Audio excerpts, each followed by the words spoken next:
Hello friends, this is Rahul. तो आज हम प्रोडक्शन फंक्शन के बारे में पढ़ेंगे।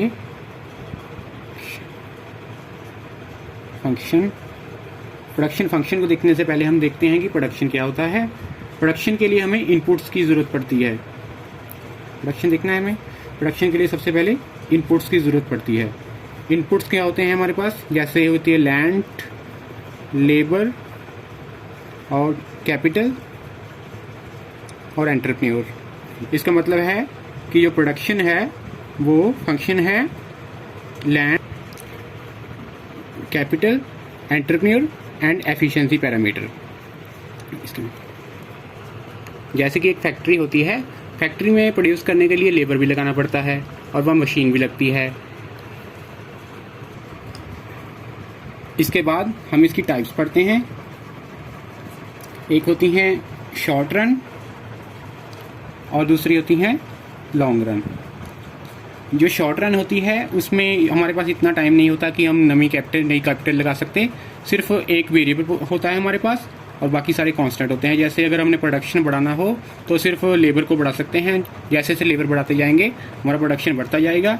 जो शॉर्ट रन का है उसको हम बोलते हैं लॉ ऑफ वेरिएबल प्रोपोर्शंस।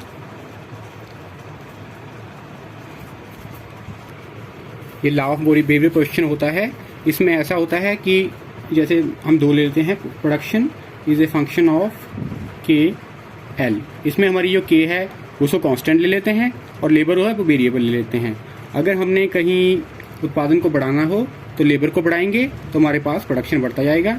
इसको हम लॉ ऑफ वेरिएबल प्रोपोर्शन इसलिए कहते हैं कि जब हम जैसे जैसे लेबर लगाते जाते हैं ये कैपिटल और लेबर का जो प्रोपोर्शन है वो चेंज होता जाते हैं। जैसे हम ले लेते हैं एक खेत है हमारे पास और उसमें एक खेत है, 1 एकड़ खेत है और उसमें एक लेबर लगा हुआ है, तो मतलब अनुपात है 1:1। और दूसरी बार किया गया हमने, खेत तो हमारे पास एक ही है और लेबर के 2 लगा दिए तो अनुपात हमारे पास 1:2 हो गया। तो इसलिए इसे लॉ ऑफ वेरिएबल प्रोपोर्शन कहते हैं। इसके बाद हम इसकी असम्पशन देखते हैं। सबसे पहले है टू फैक्टर्स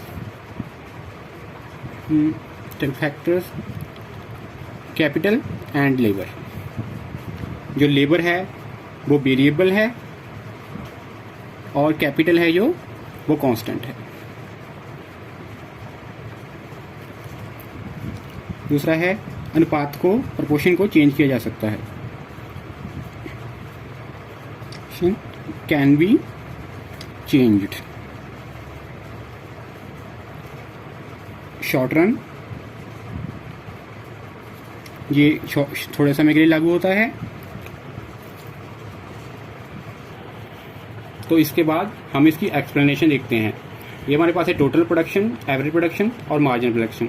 सबसे पहले हमारे पास जो कैपिटल है वो तो कांस्टेंट है, वो उसको चेंज नहीं कर रहे हम। और लेबर है, जब एक लेबर लगाया तो हमारे पास 8 यूनिट प्रोड्यूस हुआ और एवरेज प्रोडक्शन 8 को 1 से डिवाइड किया 8 आ गया। मार्जिन प्रोडक्शन 8 है। अब दूसरा लेबर लगाते हैं तो टोटल प्रोडक्शन 20 हो जाता है, मतलब 12 बढ़ जाता है और एवरेज प्रोडक्शन भी बढ़ता है। इस तरह लगाते जाते हैं तो टोटल प्रोडक्शन बढ़ता है, एवरेज प्रोडक्शन बढ़ता है।